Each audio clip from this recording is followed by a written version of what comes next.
Ukraine युद्ध के बीच अमेरिकी राष्ट्रपति जो बाइडेन भले ही रूस के खिलाफ नेटो देशों की एकता के कसीदे गढ़ रहे हों, लेकिन नेटो के ही एक देश टर्की ने जो बाइडेन को गच्चा दे दिया है। टर्की ने साफ किया है कि वो बाइडेन के लिए रूस के साथ गद्दारी नहीं कर सकता है।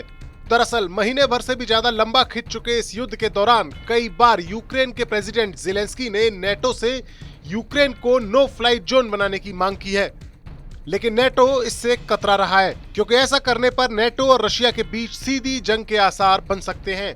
लिहाजा यूक्रेन के आकाश को रूसी हवाई हमलों से सुरक्षित बनाने के लिए बाइडेन चाहते थे कि नेटो का ही एक मेंबर देश टर्की अपने उस S-400 एयर डिफेंस सिस्टम को यूक्रेन को सौंप दे, जो उसने कुछ सालों पहले ही रूस से खरीदा था। यानी अमेरिका की ख्वाहिश थी कि दुनिया के सबसे बेहतरीन एयर डिफेंस मिसाइल सिस्टम में से एक S-400 का इस्तेमाल इस युद्ध में उसे बनाने वाले देश यानी रूस के खिलाफ ही हो जाए। लेकिन टर्की ने अमेरिका के अरमानों पर पानी फेरते हुए साफ कर दिया कि उसे अमेरिका का ये इरादा कतई मंजूर नहीं है।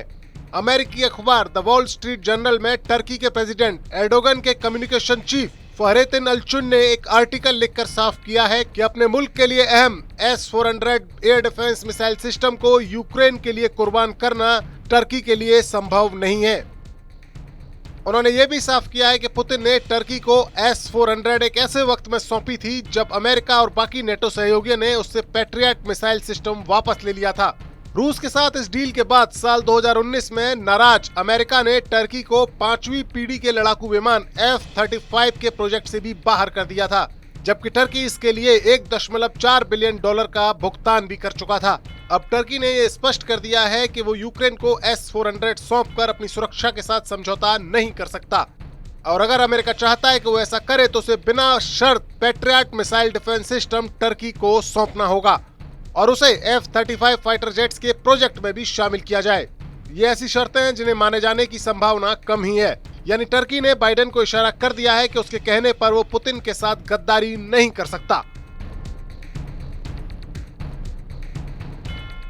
देश बनता है अपने नागरिकों से, ऐसे नागरिक जो अधिकार के साथ कर्तव्य पर भी ध्यान दें, जो सच्चाई का आदर करें लेकिन असत्य से लड़ना भी सीखें, जो सिर्फ जानकार न बने बल्कि जागरूक भी रहें। इस काम में TV9 डिजिटल है आपका मददगार लगातार, ताकि आप भीड़ का हिस्सा न बने बल्कि राह दिखाएं भीड़ को। देखते रहिए TV9 डिजिटल।